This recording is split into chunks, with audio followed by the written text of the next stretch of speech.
तर इयत्ता चौथी नवीन अभ्यासक्रम 2026-27 मध्ये आलेला आहे।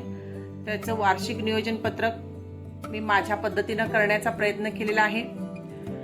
तर इथे महिने आलेले आहेत आणि इथे विषय दिलेले आहेत आणि आता भाषा विषयाबद्दल आपण नियोजन बघूया।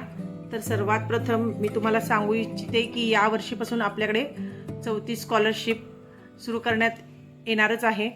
म्हणून मी जेवढ्या माझ्या पद्धतीने मला जमेल त्या पद्धतीने मी वार्षिक नियोजन केलेलं आहे, कारण यामध्ये तुम्हाला स्कॉलरशिपचा अभ्यासक्रम सुद्धा विचारात घ्यावा लागणार आहे। तर तो सुद्धा तुम्ही आराखडा तयार करू शकता। तर जून 20 धडे एकूण दिलेले आहेत। तर 10 धडे मी प्रथम सत्रात आणि 10 धडे द्वितीय सत्रामध्ये घेतलेले आहेत। यामध्ये आपल्याला ऑगस्ट महिन्यामध्ये एक आकारिक चाचणी घ्यावी लागेल।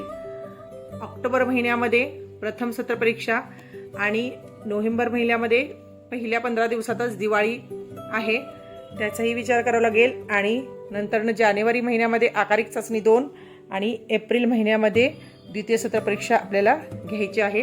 त्यानुसार इथे तुम्ही पाहू शकता, पहिल्यांदा सगळीकडे आपली उजळणी वर्गपूर्व तयारी आणि तरी सुद्धा मी एक धडा घेतलेला आहे, एक घटक घेतलेला आहे, कारण आपल्याला स्कॉलरशिपचा विचार करायचा आहे।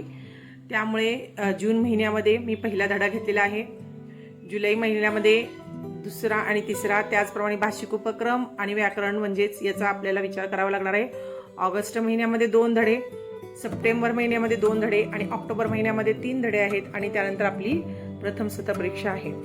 नोव्हेंबर महिन्यामध्ये आजोबांची अंगठी एकच चित्रकथा आहे।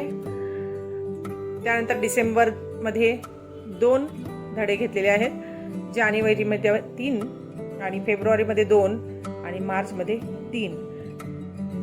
गणित विषयाला आपल्याकडे 14 घटक आहेत, त्यातले 7 घटक प्रथम सत्रामध्ये आणि 7 घटक द्वितीय सत्रामध्ये आपल्याला घ्यावे लागतील। जिथं उजळणी गरजेची आहे तिथं उजळणी सुद्धा तुम्हाला घेता येईल आणि अशा प्रकारे तुम्ही पॉज घेऊन हे लिहू शकता। या पद्धतीने आपल्याला गणित विषयाचं वर्षभराचं नियोजन करायचं आहे। त्यानंतर इंग्रजीला एकूण 4 युनिट आहेत, त्यापैकी 2 प्रथम सत्रामध्ये आणि 2 द्वितीय सत्रामध्ये आपल्याला घेता येतील आणि त्याप्रमाणे मी इथं इंग्रजीचं नियोजन केलेलं आहे।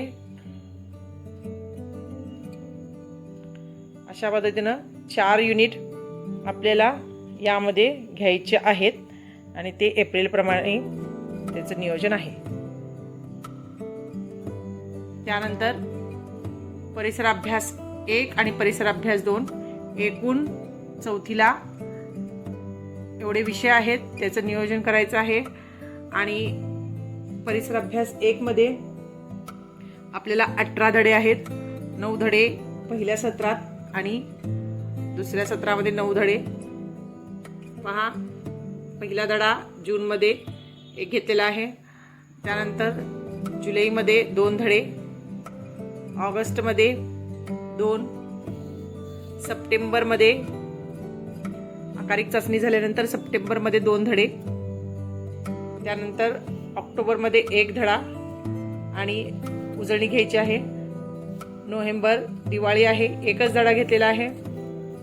डिसेंबरमध्ये 1 धडा, जानेवारीमध्ये 1 धडा, फेब्रुवारीमध्ये 1 धडा आणि मार्चमध्ये 2 धडे आणि उजळणी एप्रिलमध्ये घेतलेली आहे। परिसर अभ्यास विषयाचं असं नियोजन आहे। परिसर अभ्यास 2 आपल्याला बघायचं आहे। परिसर अभ्यास 2 यामध्ये 18 धडे आहेत, म्हणजे 9 धडे प्रथम सत्रात घेतलेले आहेत, 9 धडे द्वितीय सत्रामध्ये। त्याप्रमाणे या पद्धतीनं नियोजन केलेलं आहे।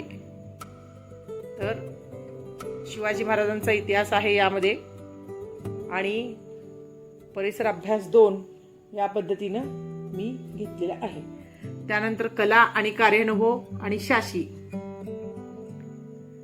यांचं नियोजन, त्यातील उपक्रम हे अशा पद्धतीनं घेतलेले आहेत.